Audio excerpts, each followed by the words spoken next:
Alright, here's the latest and greatest setup on this bitch. Traxxas XRT with $1 million put into it by now.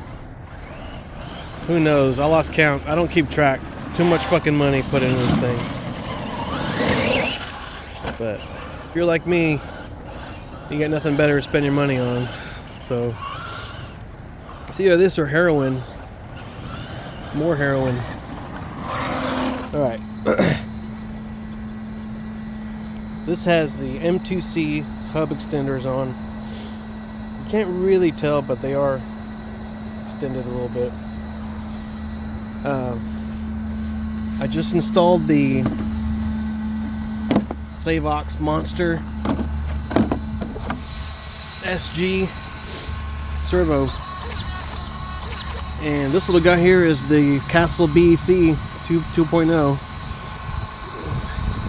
I had it taped down, double-sided tape, but of course it doesn't stick. So that's running at 8 volts to the servo. Fans are running at 6 volts. Of course, got the Castle 1717. And what else did I do to this thing? Got some cool little chrome X-Max tires. And what else did I do? That's about it. But having an upgraded servo is awesome. The steering is much tighter, stronger. Oh, a word on the damn servo. Don't make the same mistake I did. When you buy your standard servo adapter, you're going to need an adapter because all the servos are standard size. They're smaller than the one servo that comes stock. Do not buy the GPM servo adapter. It's aluminum. Why? Because they give you a shit ass horn that doesn't fit. You have to cut your chassis to get their horn to fit. So you want to get the adapter from AimRock off of Amazon. The AimRock adapter has the right servo with the right servo horn with the right clearance that'll allow the horn to move.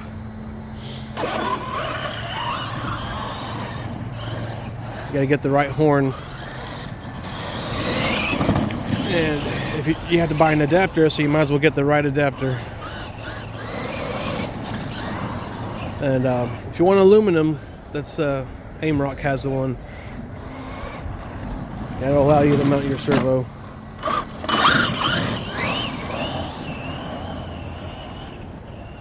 So these tires are nice. I still like the Arma backflip tires the best, but these are a little bit heavier, a little more bulky, but you get better air control with them. They look cooler. I'll give you that. They do look better than backflips, but the backflips are they're so light and they're so durable. They're the best tire I've found so far. So I'm just counting down the days before this foam rips up and these tires start to wobble. And they already came unglued. First day, they came unglued and the tires started to separate from the wheel. Luckily, I had glue left over and I glued them back down. But that's not a big deal. All tires come unglued, even the best ones. That's not a problem. But what is a problem is that when the damn foam starts to break inside and your tires start to get all retarded. And I don't like retarded wheels, man.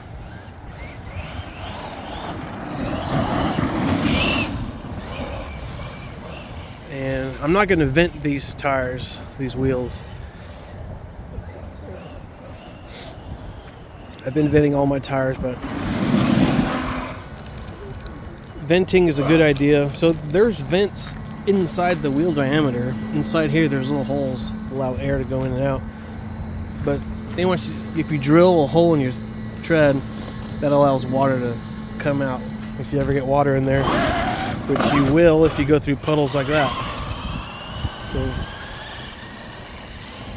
I don't want to ruin my tires just yet, because the water inside the tire will ruin your foam very quick.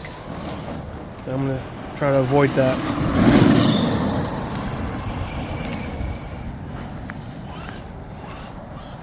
So another big issue that no one really talks about, but the little pins that inside your little hubs, there's a pin that holds your hub to the axle. That little pin, those wear, of course, but when they wear too much, your axle will start to make your wheel do this real bad when you're driving, real annoying. And I just got new pins in, so new pins tighten everything up. Kills the wobble.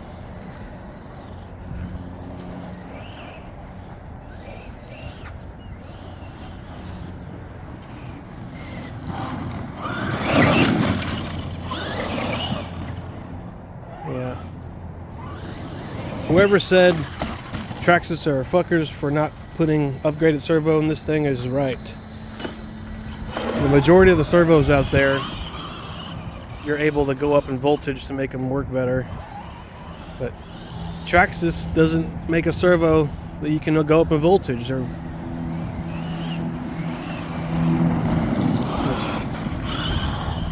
Kind of sucks. Kind of sucks balls.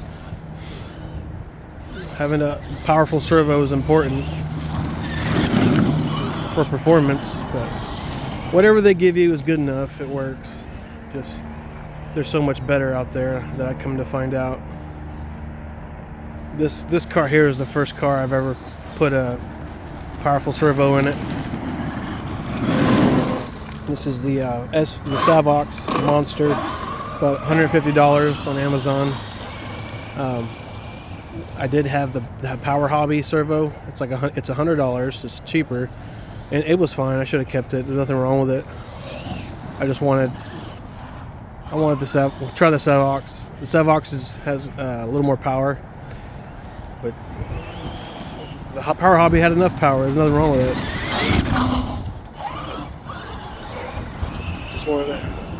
Just wanted the better package, I guess. Better looking, colorful package.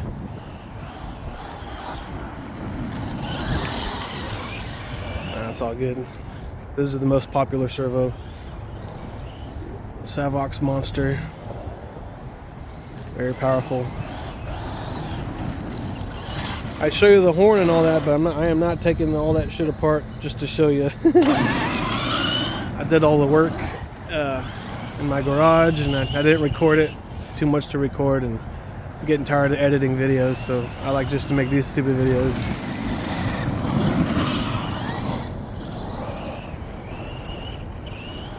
Just talking shit videos.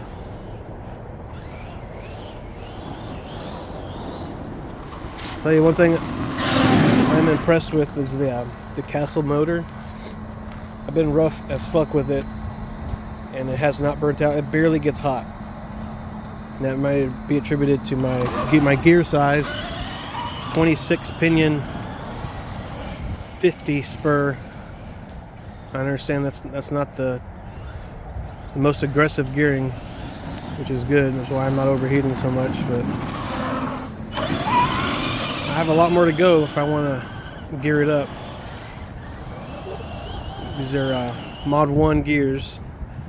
I do have Mod 1.5 gears, even for a 5mm shaft that I could put on it, which I will. Whenever these break, I'll put those other gears on it.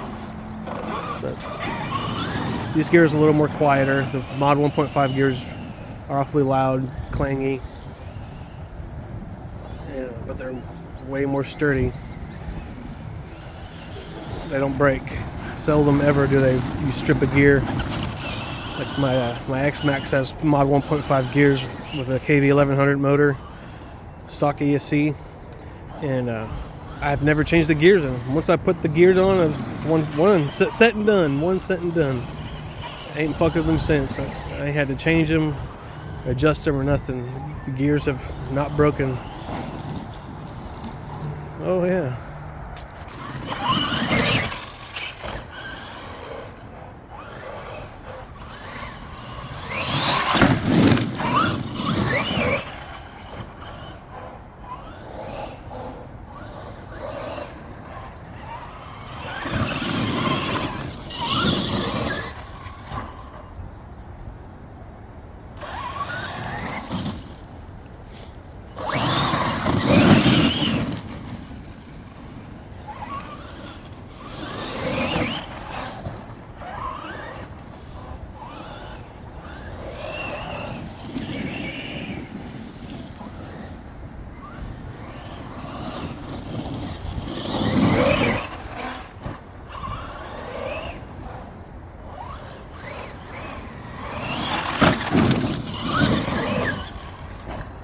Of course, my last video I talked about the servo saver spring, how important that is. So I do have the stiffer spring in this one with the stock bell crank, because I'd rather have the stiffer spring than their more durable bell crank. Of course, if you break your bell crank, and the replacement is real cheap, so I don't have a problem changing bell cranks. But like I said, you need that stiff spring to get better control. Better control in a turn. Your turns have more power against objects.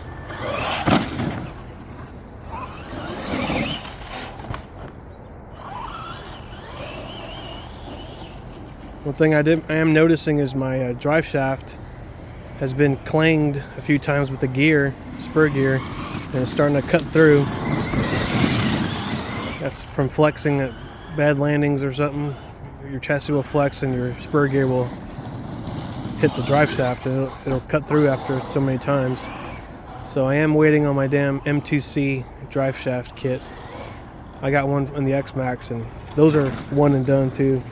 Once you put that drive shaft on, you never have to touch it again. So when that comes in, I'll install that.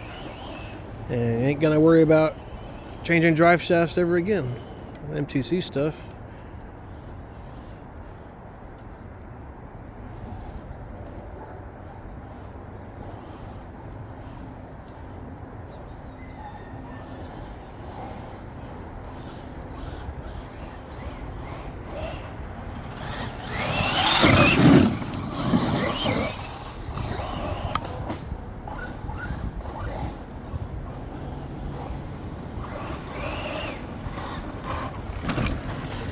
Yeah, the damn front lower bulkhead.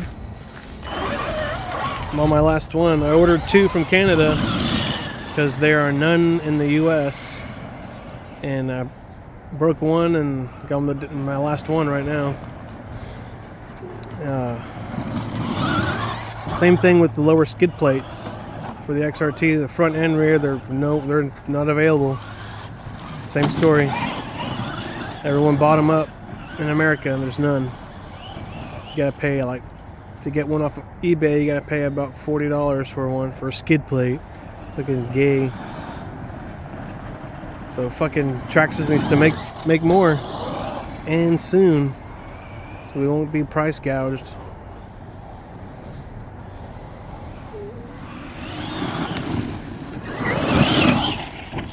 I ordered 2 more from Canada. 2 more front lower bulkheads, and I also got some I'm gonna try fiberglass and resin to conform to the lower bulkhead lower side, stiffen it up.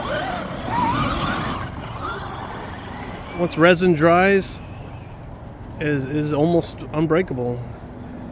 Strong fiberglass material with dope resin on it. That's what they use to fix bathtubs, fiberglass bathtubs. It dries real hard. You can stand on it, it won't break. So I'm thinking a thin layer of that fiberglass, and then some of the resin, let it dry. It'll make probably a world of difference in your durability of your lower bulkheads. Just gotta find the right spot to put it so that you can still mount everything to it. I'm thinking like right there on the side, on the sides at least, maybe a little bit on the bottom, just to give some little support, stiff support.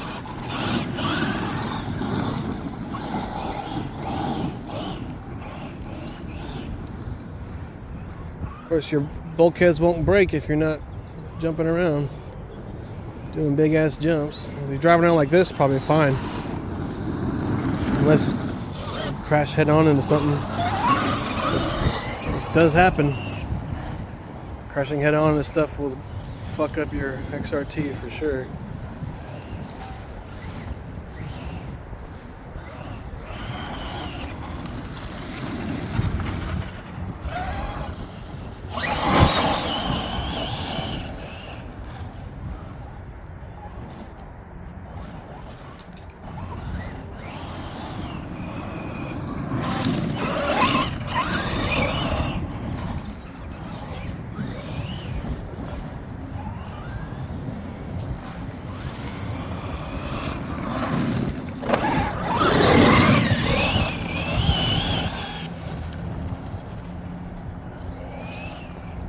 can turn on a dime now with the strong servo.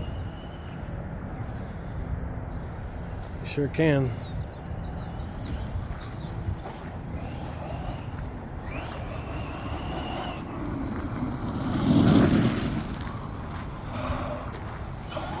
Like I said, my skid plate problem, the front skid plate on this XRT has broken. I lost the front guard piece and it was all fucked up. So I had a old X-Max front skid plate. It doesn't fit, but if you cut it, it fits. And I had a Dremel and I cut it and installed it. Now it worked. I'll show you.